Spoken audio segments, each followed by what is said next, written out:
ओम श्री परमात्मने नमः।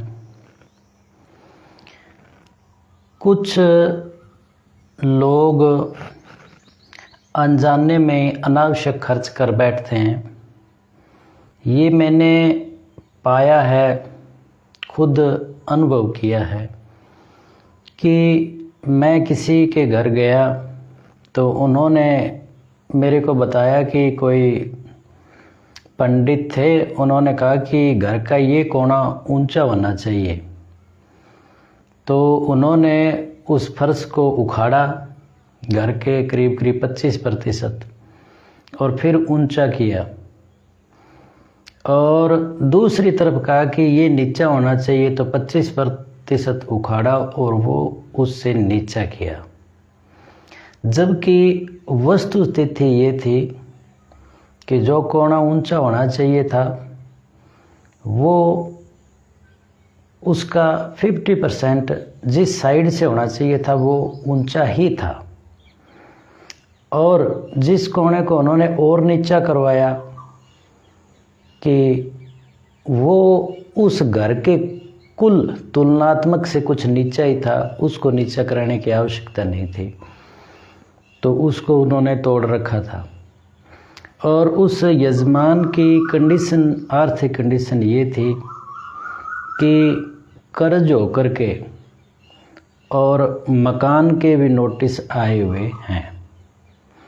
तो मैं ये यजमानों से विनती करता हूँ कि जिस प्रकार हम किसी रोग के लिए विविध डॉक्टरों की, चिकित्साओं की या आयुर्वेदाचार्यों की सलाह लेते हैं और फिर किसी बड़े निर्णय पर पहुंचते हैं, तो उसी प्रकार ये जो वास्तु या अन्य कार्य हैं तो उनकी भी अन्य ज्योतिषियों से, वास्तुकारों से सलाह ली जाए।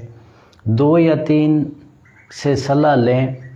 अगर उन सभी का एक ही मत हो फिर तो आप उसमें परिवर्तन करें, अन्यथा किसी एक के कहने से नहीं करें, क्योंकि वो उसने जो करवाया वो गलत करवा दिया और गलत किया।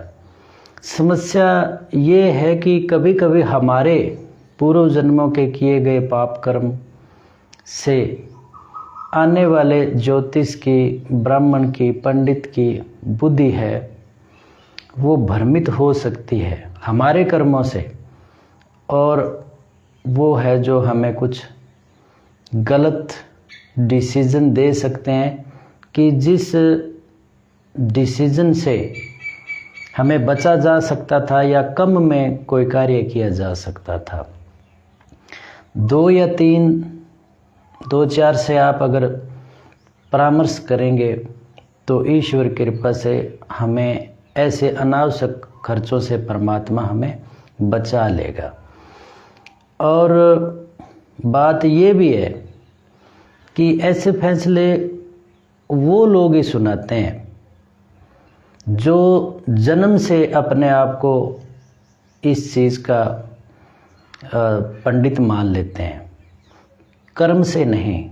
उन्होंने कभी शास्त्र का अध्ययन नहीं किया होता और जन्म से ही मान करके अपने मनमुखी आचरण में लोगों को सलाह देने में लग जाते हैं। ज़्यादातर ऐसे मैंने ऐसा ही देखा है। तो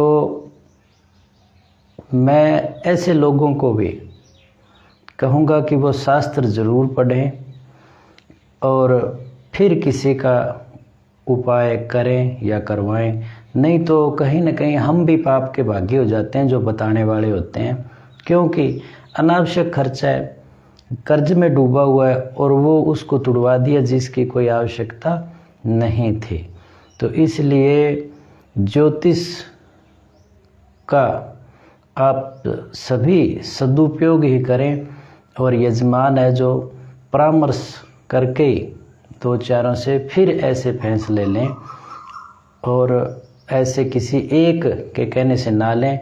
हो सकता है किसी यजमान की किस्मत के कारण ही उसका फैसला ये उससे दे दिया गया हो। गलती तो बड़े बड़े चिकित्सकों से, बड़े बड़े महारथियों से भी हो जाती है, गलती होना संभव है। इसलिए मेरा ये मानना है कि आप परामर्श अवश्य लें। ओम तत्सत।